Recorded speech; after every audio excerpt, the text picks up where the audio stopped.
Hello दोस्तों, नमस्कार। मैं ममता आपके अपने यूट्यूब चैनल प्रेप विद ममता में आपका स्वागत करती हूँ। दोस्तों, आज हम सॉल्व करेंगे सीटेट 2018 का क्वेश्चन पेपर यानी प्रीवियस पेपर। ठीक है, तो आपको पता है कि पर सब्जेक्ट इसमें 30 क्वेश्चंस होते हैं। तो आज हम सीडीपी यानी इसके पहले भाग को देखेंगे, यानी हम कितने क्वेश्चन करेंगे? आज 30 क्वेश्चन करेंगे। ठीक है, आइए हम करते हैं। क्वेश्चन नंबर 1 देखिए, शरीर के केंद्रीय भाग से परिधि या अग्रांगों की ओर का विकास दर्शाता है। ठीक है, ये कह रहा है कि शरीर का जो केंद्रीय भाग है, केंद्र में से होता है सेंटर, जो सेंटर वाला पार्ट है वहां से है। देखिए क्वेश्चन, शरीर के केंद्रीय भाग से परिधि या अग्रांगों की ओर का विकास क्या दर्शाता है, उसके बारे में पूछा गया है। तो देखिए ऑप्शन नंबर 1, विकरणीय विकास के सिद्धांत को, विकेंद्रीकृत विकास के सिद्धांत को, मध्यबाह्य विकास के सिद्धांत को, या फिर सोपानीय विकास के सिद्धांत को। ठीक है, तो इसमें आपका कौन सा सही है? मध्य बाह्य विकास का सिद्धांत जो है ये सही है। ठीक है, ए वाला आपका सही है।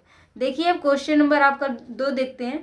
स्कूल बच्चों के समाजीकरण की एक ऐसी संस्था है, यानी हमें पता है कि स्कूल में हमारा क्या होता है? सोशलाइजेशन होता है, समाजीकरण होता है। ठीक है, तो ये बता रहा है कि स्कूल हम आम सीखते हैं, तो वहाँ भी हमारा समाजीकरण हो रहा है। तो किस टाइप का समाजीकरण, यानी स्कूल में हमारा समाजीकरण किस टाइप से होता है? तो देखिए, एक प्रमुख स्थान स्कूलों बच्चों का होता है। ऑप्शन नंबर 2, प्रमुख स्थान स्कूल की दिनचर्या का होता है। प्रमुख स्थान स्कूल की गतिविधि का होता है। प्रमुख स्थान स्कूल के शिक्षकों का होता है। तो प्रमुख स्थान किसका होता है? देखिए, प्रमुख स्थान स्कूली बच्चों का होता है। ठीक है, अब क्वेश्चन नंबर 3 देख लेते हैं।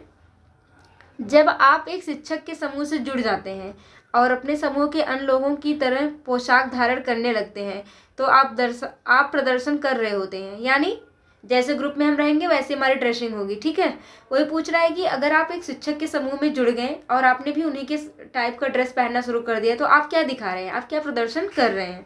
तो देखिए ऑप्शन नंबर 1, समूह की पहचान का, समूह आज्ञाकारिता का, समूह निर्देश अनुपालन का, समूह की अनुरूपता का। इसमें हम क्या करते हैं? सबके अनुरूप दिखना चाहते हैं, हम भी सेम ही प्रेजेंट होना चाहते हैं। ठीक है, क्वेश्चन नंबर 4 देखिए, अब किसी वस्तु के अस्थायित्व की अवधारणा पियाजे के विकास के चरण में प्राप्त होती है। इसको देखिए आपको यहाँ फिलअप करना है। ठीक है, किसी वस्तु के अस्थायित्व की अवधारणा पियाजे के विकास के चरणों में प्राप्त होती है। ठीक, देखिए ऑप्शन नंबर 1, संवेदीगामक, पूर्व परिचालन, मूर्त परिचालन, औपचारिक परिचालन। तो क्या है? संवेदीगामक। ठीक है, सेंसरी मोटर। ओके, देखिए अब क्वेश्चन नंबर 5, व्यक्तिगत शिक्षा कार्यक्रम की योजना। अब यहाँ भी वही सेम है, यहाँ भी फिलअप करना है आपको। व्यक्तिगत शिक्षा कार्यक्रम की योजना के संदर्भ में बनाई जाती है। विशेष शिक्षा कार्यक्रम, बाल केंद्रित शिक्षा कार्यक्रम, मुक्त विद्यालय शिक्षा कार्यक्रम, या फिर ई अधिगम शिक्षा कार्यक्रम। तो क्या बनाई जाती है? बाल केंद्रित शिक्षा कार्यक्रम। क्या बनाया जाता है? बाल केंद्रित शिक्षा कार्यक्रम। ठीक है, अब हम देखेंगे अपना क्वेश्चन नंबर 6।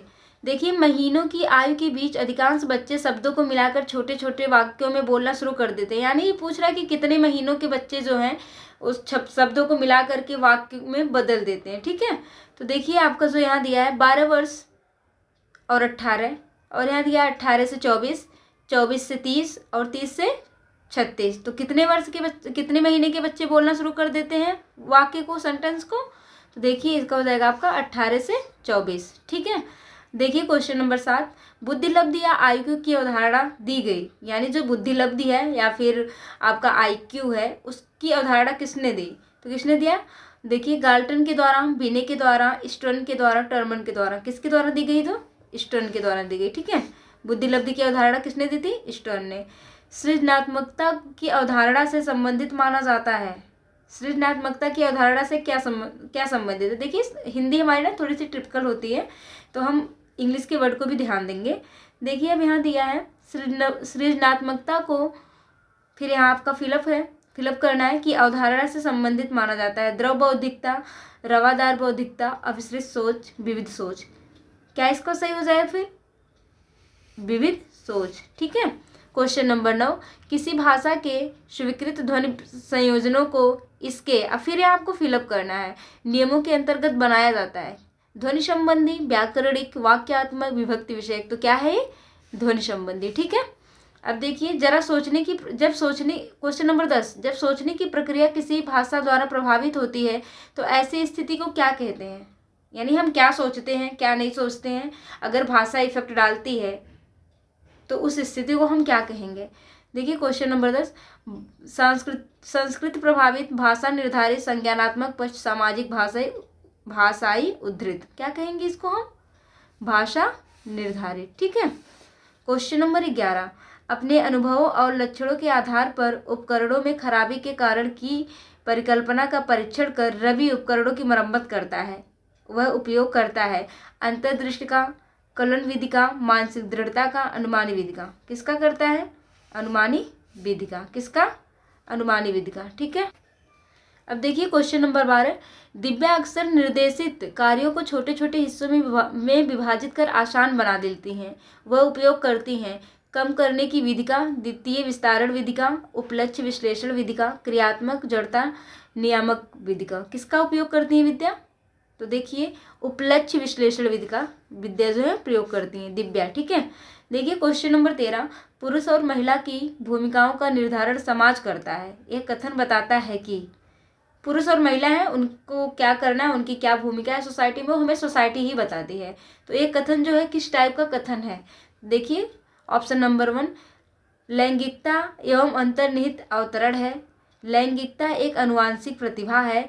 लैंगिकता एक अंतर्ज्ञानी अवतरण है। लैंगिकता एक सामाजिक अवतरण है। तो समाज का काम है, तो जनरली हमें पता ही है कैसा है, gender is a social construct. ठीक है, कंस्ट्रक्ट है। लैंगिकता एक सामाजिक क्या है, अवतरण है। देखिए ग्रेडिंग, कोडिंग, अंकन और क्रेडिट संचय प्रणाली के कुछ उदाहरण हैं। तो देखिए ऑप्शन नंबर 1, परीक्षा के उत्तर पत्रों के मूल्यांकन की प्रक्रिया, कक्षा में बच्चों की स्थिति के निरूपण विधि, आलेख पत्र में अकादमिक प्रगति को दर्शाना, या अधिगमकर्ता की उपलब्धि के आकलन की गणना विधि। क्या है क्वेश्चन नंबर 14, इसका आपका डी सही है। ठीक है। क्वेश्चन नंबर 15, अधिगमकर्ता की उपलब्धि का आकलन शिक्षकों की सहायता करता है। अधिगमकर्ता की उपलब्धि का आकलन शिक्षकों की सहायता करता है। देखिए ऑप्शन नंबर 1, अधिगमकर्ताओं के प्रदर्शन का रिकॉर्ड रखने में, अधिगम शिक्षण विधि की प्रभावशीलता का मूल्यांकन करने में, कक्षा में अधिगमकर्ता के समक्ष समूह बनाने में, शिक्षण के लिए गतिविधियों की सूची तैयार करने में। क्या हो जाएगा इसका, अधिगम शिक्षण अधिगम विधि की प्रभावशीलता का मूल्यांकन करने में। क्वेश्चन नंबर 16, समावेशी शिक्षा। देखिए इससे ना बहुत ही क्वेश्चन आते हैं सीटेट में, तो आप इसके टॉपिक को क्लियर कर लीजिएगा। समावेशी शिक्षा के सिद्धांत पर आधारित है सामाजिक संतुलन, समता एवं समान व्यवहार, सामाजिक अस्तित्व एवं वैश्वीकरण, विश्व बंधुता। तो क्या है, समता एवं समान व्यवहार। ठीक है। क्वेश्चन नंबर 17 देखिए, क्वेश्चन नंबर 17 आपका अधिनियम वर्ष में लागू किया गया, दिव्यांगजन अधिकार अधिनियम वर्ष में लागू किया गया। ठीक है। क्वेश्चन नंबर 17 देखिए, कौन सा अधिनियम है, दिव्यांगजन अधिकार अधिनियम वर्ष कब हुआ लागू, तो 2016 में। कब लागू हुआ, 2016 में। क्वेश्चन नंबर 18 देखिए आप लोग, व्यक्तिगत विविधताओं वाले बच्चों को पढ़ाने के लिए ऐसे विद्यालय होने चाहिए जहां शिक्षक विविधताओं के आधार पर वर्गीकृत की गई कक्षाओं के विभिन्न वर्गों में पढ़ा सकें। बी देखिए, शिक्षण विधि, देखिए विविध अधिगम आवश्यकताओं के अनुसार विभिन्न शिक्षण अधिगम प्रविधियों का प्रयोग करने में प्रशिक्षित हों, और विशिष्ट व्यक्तिगत विविधताओं वाले बच्चों को पढ़ाने के लिए प्रशिक्षित हों, बच्चों को समरूप अधिगमकर्ता बनाने में प्रशिक्षित हों। तो क्या हो जाएगा इसका आपका, देखिए इसका आपका कौन सा सही हो जाएगा, बी। ठीक है। विविध अधिगम आवश्यकता के अनुसार विविध शिक्षण अधिगम प्रविधियों का प्रयोग करने में प्रशिक्षित हों। क्वेश्चन नंबर देखिए 19, निःशुल्क एवं अनिवार्य बाल शिक्षा अधिकार अधिनियम 2009 दिव्यांग बच्चों की निःशुल्क शिक्षा के अधिकार को सुनिश्चित करता है। तो बच्चे कितने वर्ष के होते हैं, तो बच्चे होते हैं 6 से 18 वर्ष के। कितने वर्ष के, 6 से 18 वर्ष। क्वेश्चन नंबर 20 देखिए, अब शिक्षण विधियों के लिए सुगम्य स्वरूपों में शिक्षण अधिगम सामग्रियां प्रदान करने का तात्पर्य है क्या है। ठीक है, मतलब जो विविध अधिगमकर्ताओं के लिए सुगम्य स्वरूपों में शिक्षण अधिगम सामग्रियां प्रदान करने का तात्पर्य है, किससे है, तो देखिए आपका इसमें हो जाएगा सार्वभौमिक समावेशी शिक्षा के नैतिक विचार, शिक्षा व्यावसायिकता की सार्वभौमिक संहिता, शिक्षण के सार्वभौमिक मानववादी दृष्टिकोण, अधिगम की सार्वभौमिक संरचना। तो क्या हो जाएगा, अधिगम की सार्वभौमिक संरचना। ठीक है। स्वजागरूकता एवं संज्ञानात्मक क्षमताओं का नियंत्रण, जैसे योजना बनाना, समीक्षा करना और संशोधन करना इत्यादि में अंतर्निहित है। क्या अंतर्निहित है?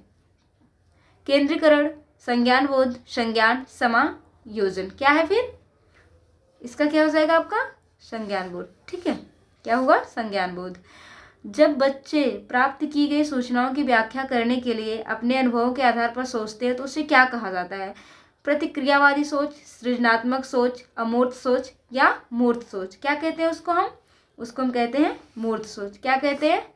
मूर्त सोच। ठीक है, अब देखिए क्वेश्चन नंबर 23। अधिगमकर्ताओं को व्यक्तिगत क्षमता के आधार पर उनकी कठिनाइयों के विभिन्न स्तरों को ध्यान में रखते हुए पढ़ाने की विधि को कहा जाता है। क्या कहा जाता है उस विधि को? विभेदी अनुदेशन, चयनित अनुदेशन या सटीक शिक्षण, त्रुटिहीन अनुदेशन। तो हम कहते हैं उसको विभेदी अनुदेशन। ठीक है, अब देखिए क्वेश्चन नंबर 24।